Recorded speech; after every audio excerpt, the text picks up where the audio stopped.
not know why they do that. Yeah, no, Doesn't make any sense. Thank you, Adam. Well, some sunshine should dry out those sports fields this week. Stay with us. We'll have your Hunter weather details with Lauren next.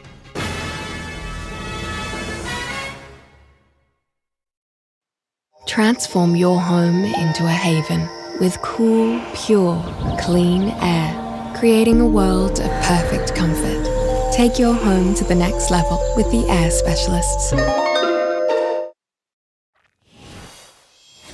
Well, after close to a fortnight of scattered rain and even flash flooding in some parts of northern New South Wales, there is sunlight at the end of the tunnel. We've got more than a few hours in our patch today, and that should continue until around the middle of this week.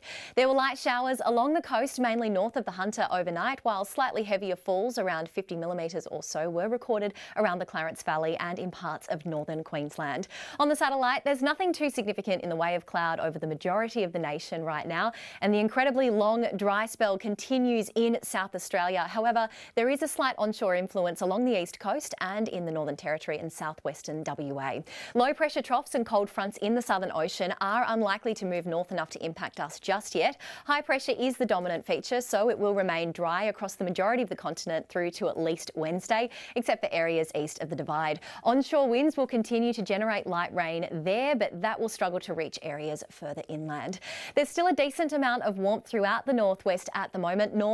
West of Broome and Darwin topping in the 30s tomorrow. The Alice and Adelaide are set to reach the high 20s. It'll be just slightly cooler in Brisbane with a top of 25 degrees, 24 the top in Sydney under partly cloudy skies. It was mostly fine across the Hunter today, topping out at 21 degrees in Williamtown and 22 in Singleton. Only light nor'easterly winds across most of the region tomorrow ahead of the southerly change in the next few days. And we'll see a little more sunshine really through to around the middle of this week. Similar temperatures in store along our coast, reaching up to 24 degrees at Toronto, Newcastle and in Wallsend. It's set to be a very cool and foggy start throughout the valley and the upper Hunter before reaching similar maximums. Taking a look at coastal conditions for tomorrow, we have 1 metre seas with a 1.5 metre swell, a morning low tide around 9:30 before the high around 10 to 4 in the afternoon, sun to rise at 6:28 and setting at 5:11.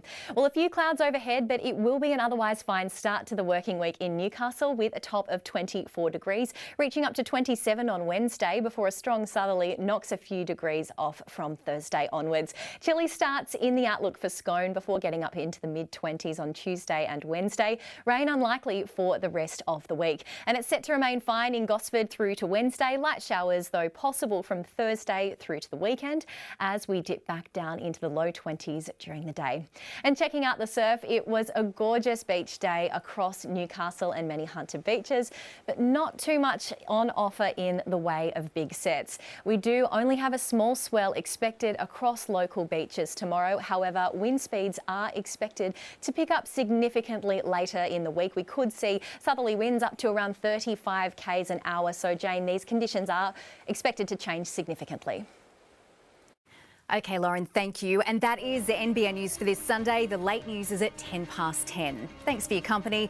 From all the news team here, good night.